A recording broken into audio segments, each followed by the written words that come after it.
Justin Trudeau's Liberals had no clue about the economic impact to one of Canada's premier tourist attractions of forcing a PCR test on fully vaccinated travelers.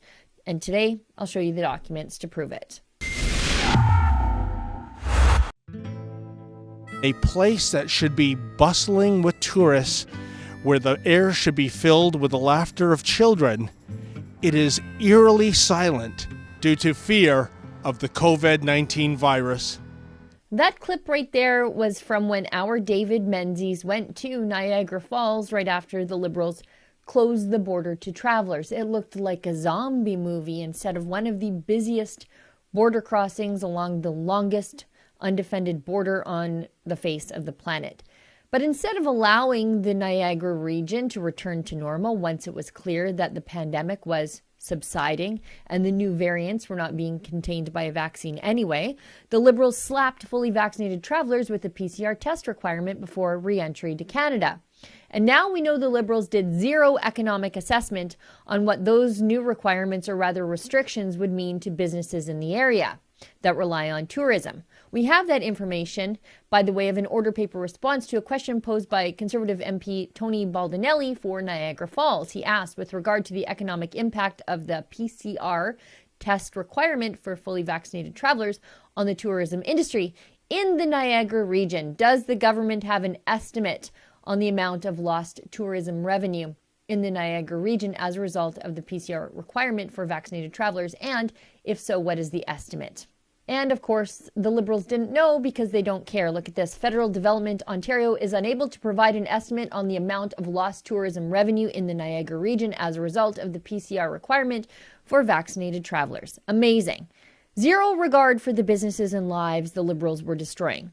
Now, to give it some context for you, I can show you from the data some year-over-year border crossing information so you can see how the requirement hit the businesses that rely on cross-border tourism.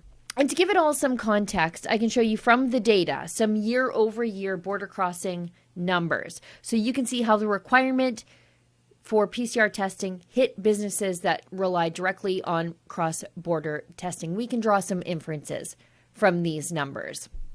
The Rainbow Bridge, let's look year over year. First, let's look at the before times. November 2019, 99,969 people crossed the bridge in that month alone. Let's fast forward to the institution of the PCR testing requirement for travelers.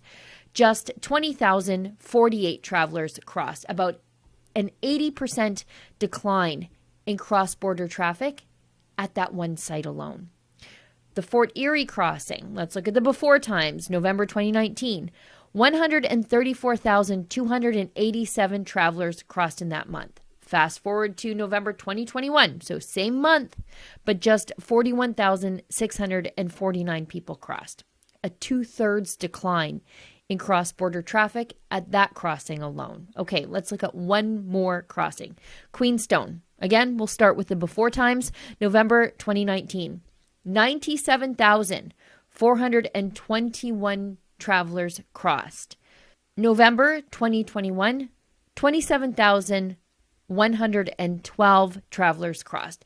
Another full 2/3 decline in border crossings at that one location when you compare the pre-COVID numbers to the institution of the PCR testing requirement numbers.